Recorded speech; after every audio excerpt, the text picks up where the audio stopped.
প্রচারণা করতে তিনবার হামলা শিকার হতে হয়েছে। আমি সংসদ সদস্য হিসেবে এলাকায় গিয়েছি, সেই জায়গায় আমার উপর হামলা করেছে, সরাসরি ভিডিওতে দেখা গিয়েছে। অস্ত্র নিয়ে, দেশীয় অস্ত্র নিয়ে আমাকে কোপাতে আসা হয়েছে। তারা কারা?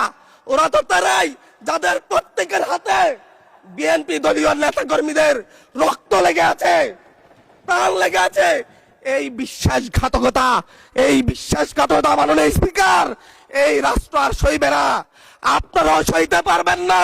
বিশ্বাসঘাতকতার মূল্য এই দেশে আবার দিতে হবে আপনাদেরকে।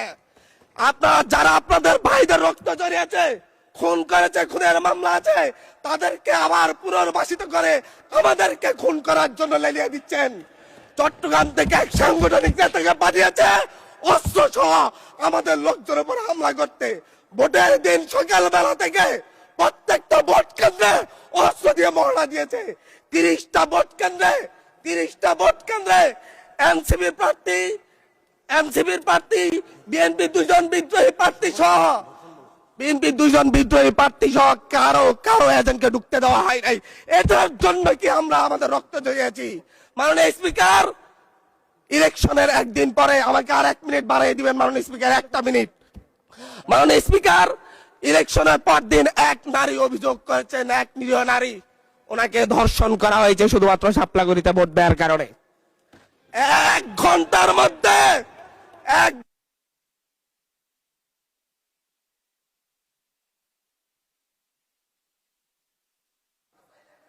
ধন্যবাদ মাননীয় সংসদ।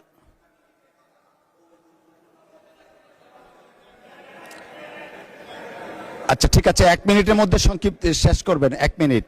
মাননীয় স্পিকার, একজন ভুক্তভোগী নারী অভিযোগ করেছে ওনাকে ধর্ষণ করা হয়েছে সাপলাগুড়িতে ভোট দেওয়ার কারণে। সার্কেল এসপি 1 ঘন্টার মধ্যে বলেছে এই ধরনের কোনো ঘটনা ঘটে নাই। আজকে 42 দিন পার হয়েছে, এখনো ডিএনএ রিপোর্ট আসে নাই।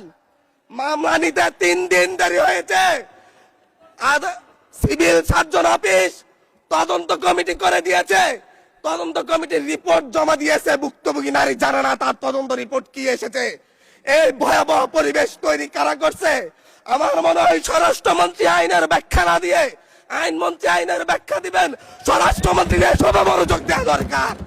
স্বরাষ্ট্রমন্ত্রীর মনোযোগ দেওয়া দরকার।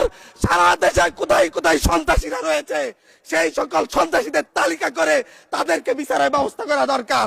স্বরাষ্ট্রমন্ত্রীর উচিত ধন্যবাদ মাননীয় সদস্য। নেতা কর্মীরা হত্যার শিকার হয়েছে, তাদের বিচারের ব্যবস্থা করা দরকার।